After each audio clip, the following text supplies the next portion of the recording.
السلام علیکم ورحمۃ اللہ وبرکاتہ۔ ناظرین، استقبال ہے فکر خبر اسٹوڈیو میں، میں رضوان احمد ندوی ملکی اور عالمی اہم اور خاص خبروں کے ساتھ۔ تو ناظرین، بہت ساری اہم خبریں ہیں جو آپ کے سامنے رکھنی ہیں، خاص کر غزہ کے تعلق سے وہاں کیا ہو رہا ہے، جنگ بندی مذاکرات کہاں تک پہنچے ہیں، اسرائیل میں کیا ہو رہا ہے، مقبوضہ مغربی کنارے کی کیا حالت ہے، وہ بھی آپ کے سامنے رکھیں گے۔ اس کے ساتھ ہندوستان سے جڑی بھی کچھ اہم اور خاص خبریں ہیں جو کہ خاص طور پر مسلمانوں سے جڑی ہوئی ہیں، وہ بھی آپ کے سامنے رکھیں گے۔ تو ناظرین، تمام خبروں کی تفصیلات سے قبل ایک اعلان آپ کے سامنے کرنا تھا ننا مقرر آن لائن تقریری مسابقے کے تعلق سے۔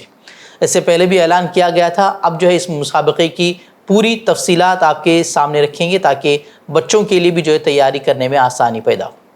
انشاءاللہ مثال ادارہ فکر و خبر کی طرف سے ربیع الاول کے موقع پر سیرت النبی صلی اللہ علیہ وسلم کی مناسبت سے بچوں کے لیے آن لائن تقریری مسابقے کا انعقاد کیا گیا ہے، جس میں بچوں کو ادارے کی طرف سے متعین کردہ موضوعات میں سے کسی ایک موضوع پر 3 منٹ یا اس سے کم وقت کی اپنی ایک ویڈیو بنانی ہوگی، اور جو نمبرات ہماری طرف سے دیے جائیں گے اس پر انہیں اسے بھیجنا ہوگا۔ یہ مسابقہ 1 ربیع الاول 1446 مطابق 5 ستمبر 2024 یعنی کہ کل سے جمعرات سے یہ شروع ہوگا، اور 20 ربیع الاول یعنی کہ 24 ستمبر تک اس کا وقت رہے گا۔ آپ کو اپنے بچوں کی ویڈیو اس دوران ہمیں بھیجنی ہوگی۔ پہلی شرط یہ کہ مسائم کا ہندوستانی ہونا ضروری ہے، چاہے وہ دنیا کے کسی بھی کونے میں رہ رہا ہو۔ باقی جو ہے اردو، انگریزی اور کنڑا، ان 3 زبانوں میں سے کسی میں بھی تقریر کی جا سکتی ہے۔ مسابقے کے 4 گروپ ہوں گے، اردو اور انگریزی کے 2 گروپ ہوں گے، لڑکوں اور لڑکیوں کے علیحدہ گروپ ہوں گے۔ لڑکوں کے لیے عمر 10 سال اور لڑکیوں کے لیے 7 سال مقرر کی گئی ہے۔ ان 4 گروپ میں اول، دوم، سوم آنے والے اور ٹاپ 10 طلباء کو جو ہے انعامات سے نوازا جائے گا۔ البتہ کنڑا زبان میں حصہ لینے والوں کو بلا مسابقہ انعامات سے نوازا جائے گا۔ ویڈیو 3 منٹ سے زائد نہ ہو، ویڈیوگرافی صاف ہو، بہتر ہو اور شریفانہ اور ساتر لباس میں ہو، اس کا ضرور خیال رکھیں، اور ادارے کی طرف سے متعین کردہ جو موضوعات ہیں اسی پر جو ہے تقریر کی جائے، اور مسابقے کے نتائج کا اعلان جو ہے فکر خبر نیوز گروپ کے ذریعے کیا جائے گا۔ جو عناوین ہیں وہ کچھ اس طریقے سے ہیں: اخلاق نبوی واقعات کی روشنی میں، ورفعنا لک ذکرک، پیارے نبی صلی اللہ علیہ وسلم کا مقام و مرتبہ، یہ بھی آیات کی روشنی میں، نبی کریم صلی اللہ علیہ وسلم کا مکی دور، نبی کریم صلی اللہ علیہ وسلم کا مدنی دور، فتح مکہ کا واقعہ، ہجرت نبوی کا منظر، غزوات رسول پر ایک نظر، بچوں کے ساتھ پیارے رسول صلی اللہ علیہ وسلم کا سلوک۔ یہ کچھ موضوعات ہیں جو ادارے کی طرف سے متعین کیے گئے ہیں۔ ان کے علاوہ بھی اگر آپ سیرت کے دوسرے کسی موضوع کا انتخاب کرنا چاہتے ہیں تو پھر ادارے کی اجازت کے ساتھ کر سکتے ہیں۔ مزید آپ کو اگر اس سلسلے میں معلومات حاصل کرنی ہے تو اسکرین پر نمبرات دیے گئے ہیں، ان پر آپ رابطہ کر سکتے ہیں۔ امید ہے کہ والدین اور سرپرست حضرات بچوں کی اس میں شرکت کے لیے بھرپور حوصلہ افزائی کریں گے تاکہ نبی کریم صلی اللہ علیہ وسلم کی زندگی اور تعلیمات کے بارے میں آگاہی پیدا ہو اور بچے اپنے اندر موجود تقریری صلاحیتوں کو بھی نکھار سکیں۔ تو ناظرین، خبروں کی تفصیلات سب سے پہلے غزہ کی مختصر خبروں سے کریں گے۔ غزہ میں جنگ کے 334 دن گزر چکے ہیں، لیکن اسرائیلی دہشت گردی میں کمی نہیں آئی ہے۔ شمالی رفح پر ہوئے حملے میں 16 افراد آج شہید ہوئے ہیں، اور مقبوضہ مغربی کنارے میں 8ویں روز بھی حملے جاری ہیں۔ گزشتہ بدھ سے اب تک 33 فلسطینی وہاں قتل کر دیے گئے ہیں، 130 زخمی ہیں۔ مزید 20 فلسطینیوں کو جو ہے وہ آج گرفتار بھی کر لیا گیا ہے۔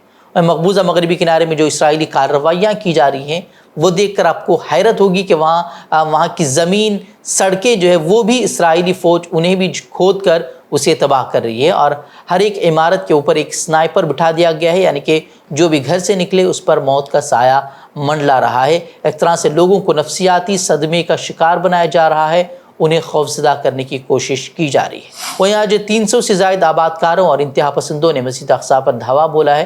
مسجد اقصیٰ کے امام شیخ اکرمہ صبری کا کہنا ہے کہ یہودی آباد کاروں کی جانب سے مسجد اقصیٰ کی بے حرمتی کے واقعات آئے روز جو ہے وہ بڑھتے جا رہے ہیں، اور یہ مسلمانوں کے جذبات پر ایک کھلا حملہ ہے اور ایک چیلنج ہے اور اشتعال انگیزی۔ وہیں جنین میں اسرائیل بھاری مشنری کے ذریعے وہاں پہنچ رہی ہے، لیکن اس کے باوجود وہاں انہیں مزاحمتی تنظیموں کی جانب سے نصب کیے گئے دھماکہ خیز مواد سے شدید نقصان پہنچ رہا ہے، اور اب اسرائیل مزید فوجی جنین کیمپ میں جو ہے وہ بھیج رہا ہے۔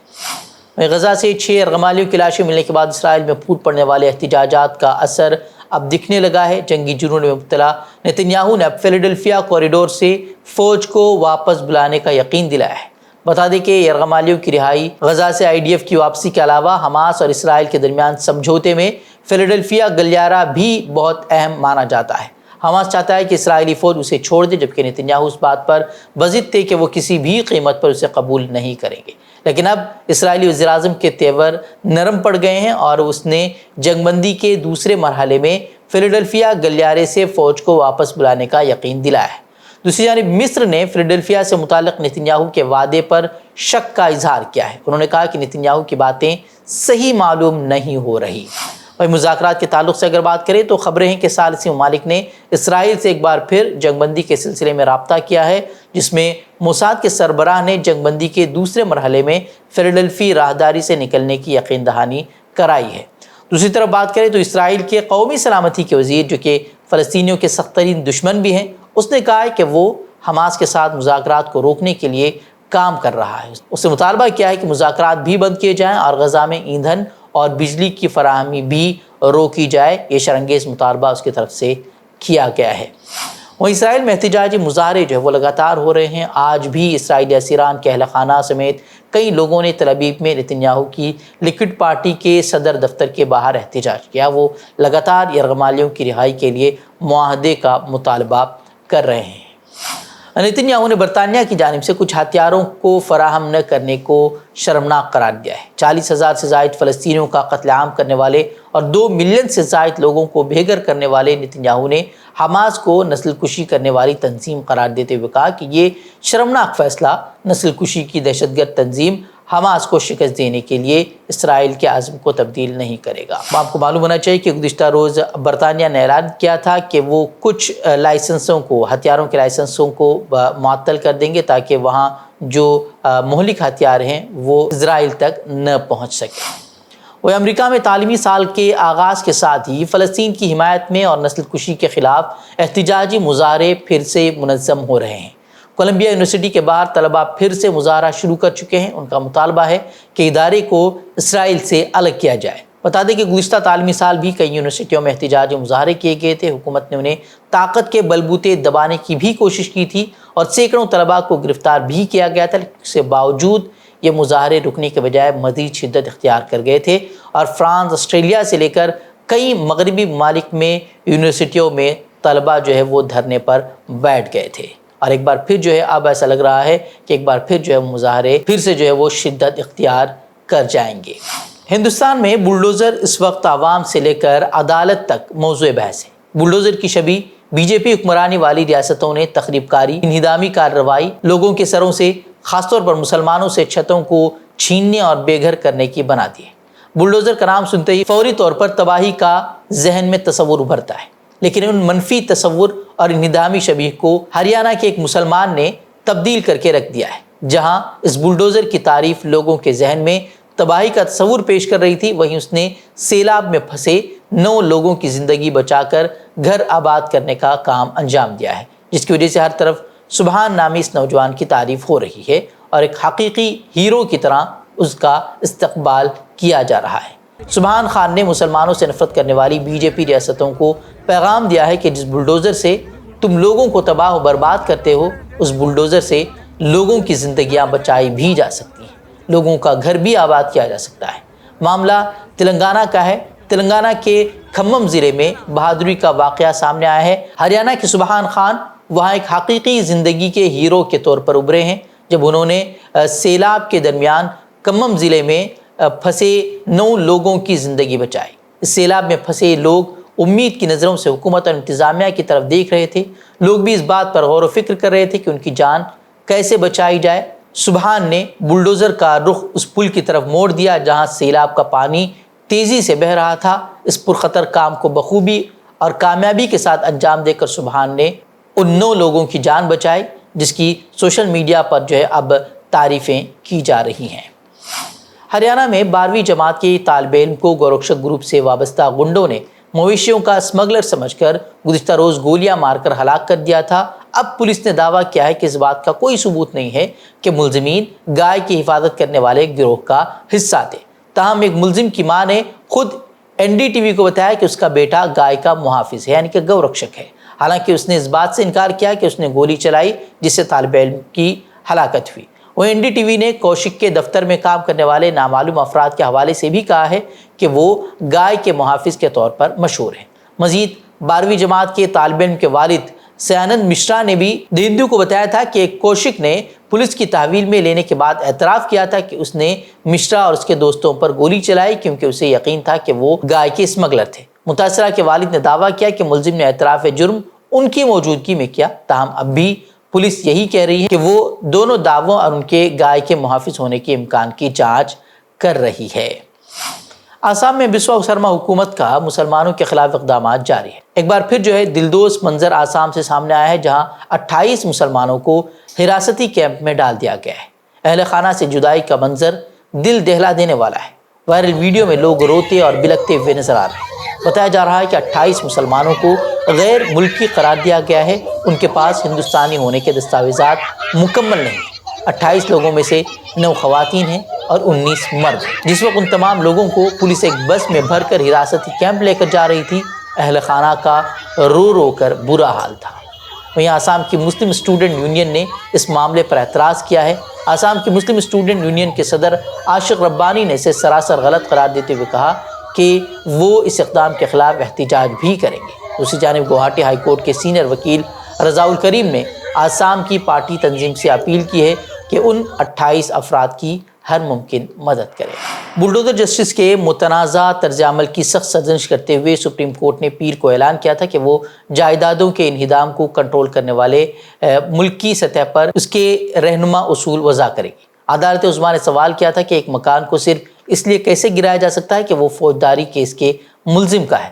ہندوستان میں خاص کر 2019 کے بعد سے دیکھا جائے تو سرکاری سرپرستی میں بلڈوزر کارروائی اب عام سی بات ہو گئی ہے۔ معمولی بہانے سے کسی بھی ملزم کا گھر اگر وہ مسلمان ہے تو توڑ دیا جاتا ہے۔ دسیوں واقعات میں سینکڑوں مکانات توڑے جائے، چاہے گھر ملزم کا ہو یا نہ ہو، چاہے وہ کرائے پر بھی رہ رہا ہو، لیکن اس کے گھر بغیر کسی ڈیو پروسیس کے توڑے گئے۔ ادے پور کا معاملہ ہو، اتراکھنڈ کا معاملہ ہو، مختار انصاری کے مکانات ہو، میرا روڈ تشدد کے بعد کئی مکانات مسلمانوں کی گرائے گئے تھے، وہی میوات تشدد، نوح تشدد، اس طرح کے دسیوں واقعات میں سینکڑوں مکانات وہ توڑے گئے، بے دردی سے ان کے مکان وہ توڑے گئے تھے۔ لیکن سوال یہ ہے کہ عدالت عظمیٰ نے بلڈوزر جسٹس پر فیصلہ ضرور سنا ہے، لیکن کیا اب تک ملک بھر میں ہوئے بلڈوزر کارروائی کے مظلومین کو انصاف ملے گا؟ کیا ان کا آشیانہ دوبارہ تعمیر کروایا جائے گا یا کم از کم انتظامیہ سے متاثرین کو معاوضہ دلایا جائے گا؟ ابھی ان تمام سوالوں کا کوئی جواب نہیں ہے، کیونکہ عدالتی فیصلے میں اس پہلو پر غور و خوض نہیں کیا گیا ہے، مگر سپریم کورٹ کے فیصلے سے کچھ امید ضرور جگی ہے۔ وزیراعظم مودی ان دنوں برونائی کے دورے پر ہیں۔ انہوں نے کل برونائی کے ایک شاندار مسجد کے دورے کی تصویر خود شائع کی ہے۔ اچھی بات ہے کہ وزیراعظم مودی ہندوستان میں نہ صحیح بیرون ممالک میں مساجد میں چلے جاتے ہیں اور اس کی تصویر ٹویٹ کر خوشی کا اظہار بھی کرتے ہیں، لیکن ہندوستان میں BJP کے بھکت اور ان کے لیڈر ہندوستان میں مساجد میں گھس کر مسلمانوں کو مارنے کی دھمکیاں دے رہے ہیں۔ BJP کے بدزبان لیڈر نتیش رانے کی جانب سے گزشتہ دنوں احمد نگر میں کی گئی دریدہ دہنی اور اشتعال انگیزی پر اپوزیشن کے ساتھ ساتھ انصاف پسند تنظیمیں مسلسل احتجاج کر رہی ہیں اور اس بدزبان لیڈر کی زبان کو لگام دینے کا مطالبہ بھی کر رہے ہیں۔ وہیں شیو سینا کے ترجمان اور رکن پارلیمنٹ سنجے راؤت نے اس معاملے میں وزیراعظم مودی پر طنز کسا ہے۔ انہوں نے کہا کہ BJP کا ایک رکن اسمبلی مسجد میں گھس کر مارنے کی بات کر رہا ہے۔ میرا سوال یہاں BJP یا اس کی لیڈرشپ سے نہیں بلکہ براہ راست وزیراعظم مودی سے ہے کہ کیا انہیں اس طرح کی زبان منظور ہے؟ کیا نتیش رانے کی جانب سے ایک فرقے کو مسلسل نشانہ بنانے اور اس طرح کی اشتعال انگیزی کرنے کی وزیراعظم مودی کیا حمایت کرتے ہیں؟ اگر وزیراعظم کو واقعی اس طرح کی زبان منظور ہے تو میرا مطالبہ ہے کہ مودی مسلم ملکوں کی مساجد میں جانے کا ڈھونگ بند کر دے۔ اور کہ وزیراعظم مودی برونائی کے دورے پر ہیں اور وہاں پر بھی ان کے پروگرام میں برونائی کی تاریخی عمر علی سیف الدین مسجد کا دورہ شامل ہے۔ حضرت محمد صلی اللہ علیہ وسلم کی شان میں گستاخی اور توہین پر مبنی بیان دینے والے خود ساختہ مہنت رام گری کے خلاف ایک طرف پوری ریاست میں شدید غم و غصہ ہے اور اس کے خلاف مسلسل کیس درج کروائے جا رہے ہیں، وہیں اب بامبے ہائی کورٹ نے انتہائی اہم قدم اٹھاتے ہوئے مہنت رام گری کے بیان کو سوشل میڈیا پلیٹ فارم سے ہٹانے کا حکم دیا ہے۔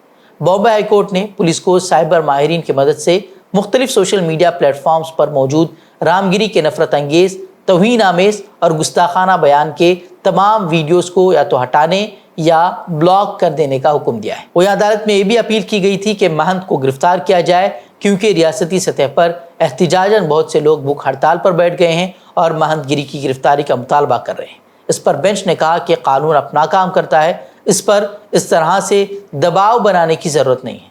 حیرت کی بات یہ ہے کہ کوئی مسلم شخص ایک شعر بھی پڑھ لے تو گرفتاری ہو جاتی ہے اور سال گزرنے کے باوجود انہیں رہا نہیں کیا جاتا اور عدالتیں ان کی ضمانتیں رد کر دیتی ہیں، اور دوسری طرف عدالتیں مان رہی ہیں کہ انہوں نے ایسی زبان استعمال کی ہے کہ اس سے فسادات ہو سکتے ہیں اور اسے سوشل میڈیا سے ہٹانے کا بھی حکم دیا جاتا ہے، لیکن اب تک ایسے شرپسندوں کی گرفتاری نہیں ہوتی، تو اس سے عدالتوں کا کردار بھی واضح ہو جاتا ہے۔ یوکرین کے وسطی شہر پولٹاوا میں روس کی جانب سے کیے گئے فوجی انسٹیٹیوٹ پر 2 بیلسٹک میزائل حملوں میں کم از کم 50 افراد ہلاک اور 270 سے زائد زخمی ہوئے ہیں، جو کہ رواں سال اب تک کا سب سے بڑا حملہ ہے۔ رائٹرز کے مطابق کیو سے 300 کلومیٹر دور واقع پولٹاوا میں کیا گیا یہ حملہ 24 فروری 2022 کو یوکرین پر چڑھائی کے بعد سے اب تک روس کے سب سے بڑے حملوں میں سے ایک ہے۔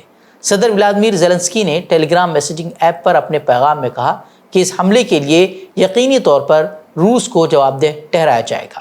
یوکرین کی زمینی افواج نے کہا ہے کہ حملے میں فوجی اہلکار بھی مارے گئے ہیں، تاہم انہوں نے یہ واضح نہیں کیا کہ مرنے والوں میں سے کتنے مسلح فوجی تھے، لیکن یہ حملہ کیو کے لیے ایک بڑا دھچکا ہے، کیونکہ وہ اپنے سے کہیں زیادہ طاقتور دشمن کو روکنے کے لیے صرف اپنی صفوں کو مضبوط اور دفاع پر انحصار کر رہا ہے۔ روس نے فوری طور پر حملے پر کوئی تبصرہ نہیں کیا ہے، تاہم امریکہ نے حملے پر گہرے دکھ کا اظہار کیا ہے اور یوکرین کی مدد کا اعادہ کیا ہے۔ ترکی نے کوسوو کے رہائشی کو اسرائیلی خفیہ ایجنسی موساد کا مالیاتی نیٹ ورک چلانے کے الزام میں گرفتار کیا ہے۔ الزام ہے کہ یہ شخص ترکیہ میں موساد کے لیے کام کرنے والوں کو فنڈ ٹرانسفر کرنے کا کام کرتا تھا۔ غزہ میں اسرائیلی حملے کے بعد اسرائیل سے لا تعلقی کا اعلان کرنے والے ملک ترکیہ نے رواں سال موساد سے تعلق کے الزام میں 20 سے زائد افراد کو گرفتار کیا ہے۔ سعودی عرب میں حرمین شریف انتظامیہ کی جانب سے مسجد نبوی میں ایک ہفتے کے دوران آنے والے زائرین کے اعداد و شمار جاری کیے گئے ہیں۔ حرمین شریفین انتظامیہ نے بتایا کہ ایک ہفتے کے دوران مسجد نبوی صلی اللہ علیہ وسلم کا 57,35,016 افراد نے دورہ کیا ہے، جبکہ 5,27,152 زائرین نے روضہ رسول صلی اللہ علیہ وسلم پر حاضری دی۔ اس سے قبل ایک بیان میں سعودی عرب میں مقدس مساجد کے امور کی جنرل اتھارٹی کا کہنا تھا کہ مسجد نبوی میں ایک سال کے دوران 281 ملین زائرین اور نمازیوں نے حاضری دی، جو گزشتہ ہجری سال کے مقابلے میں 25 ملین زیادہ ہے۔ تو ناظرین خبریں، مزید خبروں کے لیے آپ ہماری ویب سائٹ www.fikrkhabar.com کی طرف کر سکتے ہیں۔ ویڈیوز کے لیے ہمارے یوٹیوب چینل کو سبسکرائب کریں۔ تو ناظرین اجازت دیں، السلام علیکم ورحمۃ اللہ وبرکاتہ۔